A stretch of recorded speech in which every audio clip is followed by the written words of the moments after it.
धन्यवाद मान्यवर, आपने एक अत्यंत महत्वपूर्ण बिल पे मुझे अपनी बात कहने का मौका दिया। मैं जैसे उदय प्रताप जी की चंद पंक्तियों से अपनी बात शुरू करूंगा।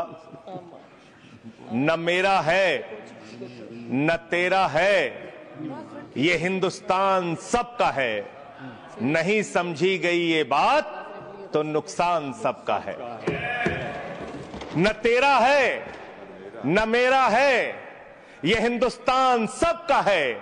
नहीं समझी गई ये बात तो नुकसान सबका है। जो आकर मिल गई इसमें वो दिखलाई नहीं देती, जो नदियां मिल गई इसमें वो दिखलाई नहीं देती। महासागर बनाने में मगर एहसान सबका है। महासागर बनाने में मगर एहसान सबका है। मान्यवर, हम लोग बचपन से एक शब्द सुनते आए, सरकार माई बाप। सरकार माई बाप यानी कि जो सरकार होती है वो लोगों की माई बाप होती है, मां की तरह ख्याल रखती है, पिता की तरह ख्याल रखती है। लेकिन अगर कोई सरकार अपने बच्चों को उसका गला घोटने पे उतारू हो जाए तो वो फिर सरकार निष्पक्ष सरकार नहीं है। नहीं है मान्यवर, वो सौतेली मां है, वो सौतेली मां है, उसका व्यवहार सौतेला है।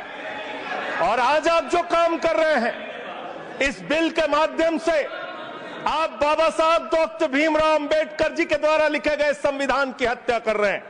और ये बात मैं इसलिए कह रहा हूं कि बाबा साहब डॉक्टर भीमराव अंबेडकर जी ने संविधान की धारा 26 में लिखा, धार्मिक मामलों के प्रबंधन की स्वतंत्रता, धार्मिक एवं धर्मार्थ उद्देश्यों के लिए संस्थाओं की स्थापना एवं रखरखाव करना, धर्म के मामलों में अपने स्वयं के मामलों का प्रबंधन करना, चल एवं अचल संपत्ति का स्वामित्व एवं अधिग्रहण करना तथा ऐसी संपत्ति का कानून के अनुसार प्रशासन करना। यह अधिकार आपने नहीं दिया, यह अधिकार किसी भारतीय जनता पार्टी के लोगों ने नहीं दिया। यह अधिकार बाबा साहब डॉक्टर भीमराव अंबेडकर जी के द्वारा लिखे गए भारत के संविधान ने दिया। मान्य, और आप उस संवैधानिक अधिकार को छीन रहे हैं एक गैर संवैधानिक बिल लाके। क्या क्या लिखा इस कानून के अंदर आपने, किस तरीके से आपने इस संविधान की हत्या करने का काम किया। आप बड़ी बड़ी बातें कर रहे हैं। ये सरकार कह रही है कि ये कानून हम मुसलमानों के भले के लिए आ रहे हैं। जब मैं आपसे सुनता हूं तो मुझे लगता है कपिल शर्मा कॉमेडी सर्कस में बोल रहा है। आप मुसलमानों का भला कर रहे हैं, आप मुसलमानों का भला कर रहे हैं। दोनों सदन में एक भी सदस्य, दोनों सदन में सिर्फ एक सदस्य गुलाम अली को छोड़ के एक भी सदस्य आपका मुसलमान नहीं है। आप मुसलमानों का भला कर रहे हैं, आप मुसलमानों का भला कर रहे हैं। पूरी सरकार में एक मंत्री आपका मुसलमान नहीं है, आप मुसलमानों का भला कर रहे हैं। दो नेता अपने घरों में आपने बैठा दिया, मुख्तार अब्बास नकवी, शाहनवाज हुसैन, दोनों की राजनीति आपने खत्म कर दी। आप मुसलमानों का भला कर रहे हैं, आप मुसलमानों का भला कर रहे हैं, आप मुसलमानों का भला कर रहे हैं। अरे सुनना सीखो, सुनना सीखो पहले। मान्यवर, मैं इनके इस कानून में क्या क्या लिखा हुआ है, क्या क्या कहा है इन्होंने। बैठ जाए कृपया, गुलाम अली बैठ जाए। धार्मिक संपत्तियों को ये बिल कब्जा करने की नापाक कोशिश है। इतनी और धार्मिक संपत्तियों को सदन में इतनी कब्जा करने के लिए सदन में इतनी शांति है कि आराम से आप बोलोगे तो आराम से बोल रहा हूं सर। हाँ। आप बैठे हैं तो आपको देख के वैसे ही आराम आ जाता है। आपको देख के मैं वैसे ही आराम में रहता हूं सर। आप जब है आपका संरक्षण है तो आराम से ही बोल रहा हूं। बोलिए बोलिए। मान्यवर, धार्मिक संपत्तियों को कब्जा करने की एक कोशिश है। इसलिए इस बिल पर न हिंदू को खुश होना चाहिए, न सिख को खुश होना चाहिए, न ईसाई को खुश होना चाहिए, न जैन को खुश होना चाहिए, न बौद्ध को खुश होना चाहिए, क्योंकि नंबर सबका आएगा। और आज वक्फ की संपत्तियां कब्जा करके आप अपने दोस्तों को देंगे, कल गुरुद्वारे की संपत्तियां कब्जा करके आप अपने दोस्तों को देंगे, फिर चर्चों की संपत्तियां कब्जा करके आप अपने दोस्तों को देंगे, फिर बौद्धों की संपत्तियां कब्जा करके आप अपने दोस्तों को देंगे, फिर जैनों की संपत्तियां कब्जा करके आप अपने दोस्तों को देंगे, फिर मंदिरों की जमीनें कब्जा करके आप अपने दोस्तों को देंगे।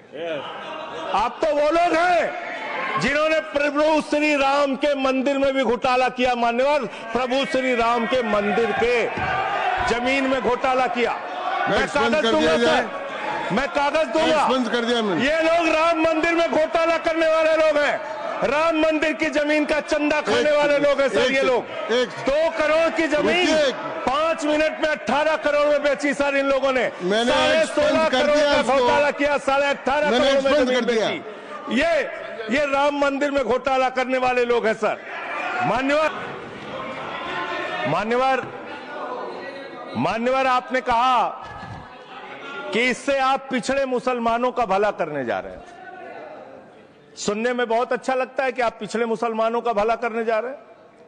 आपने इसमें कहा कि आप महिलाओं का भला करने जा रहे हैं। सुनने में बहुत अच्छा लगता है कि आप महिलाओं का भला करने जा रहे हैं, लेकिन ये सरकार और यहां पे इस समय मंत्री जी नहीं है, मैं उनसे पूछना चाहता हूं, आप देश को और सदन को गलत जानकारी क्यों दे रहे हैं?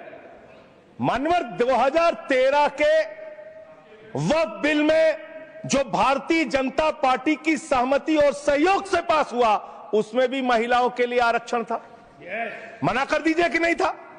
मना करिए कि हम गलत बोल रहे हैं। मान्यवर, मंत्री जी ने कहा 1 करोड़ सुझाव आया। मैं आपसे पूछना चाहता हूं, कितने करोड़ ईमेल आए, कितने करोड़ पत्र आए, कितने करोड़ सुझाव आए?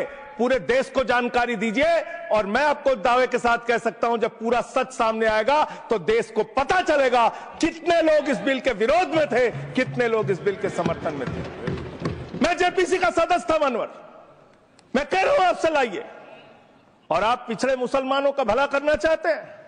मैं आपसे हाथ जोड़कर निवेदन करता हूं, विनती करता हूं, और हमारे जो मित्र उधर भी हैं, अगर आप मेरी बात से सहमत हैं तो समर्थन करना। समाज में छुआछूत को, बीमारी को मिटाने के लिए चलिए उठाते हैं कदम, और अगले सत्र में एक बिल लेके आइए। जितने भी हिंदुओं की कमेटियां हैं, ट्रस्ट है, बोर्ड है, उन सारे ट्रस्ट और कमेटियों में 80% आरक्षण दलित, आदिवासी और पिछड़े हिंदुओं को दीजिए। मैं समर्थन करूंगा आपका, माला पहनाऊंगा आपको। आप पिछड़ों का भला करने की बात करते हैं, आप दलितों का भला करने की बात करते हैं। आपकी मातृ संस्था आरएसएस 100 साल तक आपने एक भी दलित, पिछड़ा और आदिवासी, एक भी महिला को आज तक आरएसएस का प्रमुख नहीं बनाया। आप दलितों और पिछड़ों और आदिवासियों की आरएसएस के बारे में भला करने की बात करते हैं। माननीय, इस बिल में क्या लिखा है? आप जो भी बातें इस विधेयक के अलावा बोलेंगे, उन सबको मैं एक्सप्लेन करूंगा। ये सच नहीं है? क्या ये सच नहीं है? सर, मेरा टाइम रोका जाए। और सर, बिल के बारे में बात करते हैं। माननीय मंत्री जी ने कहा आज आप इस बिल को पास कर रहे हैं, आज आपका सीना चौड़ा हो रहा है, आपको लग रहा है एक धर्म के अधिकार को आप छीन रहे हैं। नहीं, कल को आप सभी धर्मों की धार्मिक संपत्तियां छीन के आप अपने दोस्तों का देने का काम करेंगे। मैं फिर इसको दोहरा रहा हूं और फिर इसको कह रहा हूं कि आप ये करेंगे, धार्मिक संपत्तियों के कब्जा करने का काम करेंगे। और किसी गलतफहमी में मत रहिए। आपको लोकसभा के चुनाव में मात्र 36% वोट मिला है। इस देश की 64% आबादी आज भी आपके खिलाफ है, आज भी आपके खिलाफ खड़ी है। किसी गलतफहमी में मत रहिए। बड़ी बड़ी सत्ता उखड़ गई और चली गई। मान्यवर, आपने इसमें लिखा बिल के अंदर कि वक्फ कमेटी के अंदर गैर मुसलमान इसका सदस्य बन सकता है। आप क्या गुरुद्वारा कमेटी के अंदर गैर सिख को मेंबर बना सकते हैं? क्या ईसाई कमेटी के अंदर गैर ईसाई को सदस्य बना सकते हैं?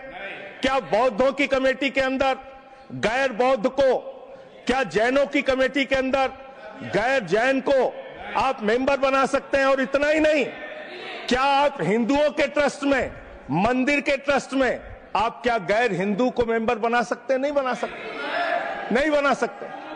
आप एक झूठ फैला रहे हैं देश भर में। देश भर में झूठ फैला रहे हैं। आप कह रहे हैं ये मैं पढ़ रहा हूं राम मंदिर का सर, राम मंदिर ट्रस्ट। झूठ शब्द असंसिद्धि है, जो असंसिद्धि शब्द उनको निकालते जाइए। सत्य से परे, सत्य से परे।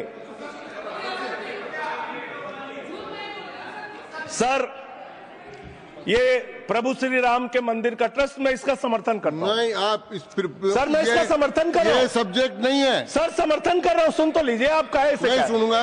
District magistrate, proceeding district magistrate of Ayodhya will be ex officio trustee who will be a practicing Hindu. If the DM is not Hindu, then additional district magistrate will be an ex officio member of the trust.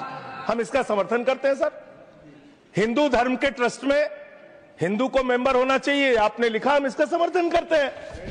लेकिन आप दूसरे धर्मों के ऊपर कह रहे हैं। कल को आप गुरुद्वारा कमेटियों में कहेंगे सिख नहीं, दूसरे धर्म के लोग इसमें आएंगे।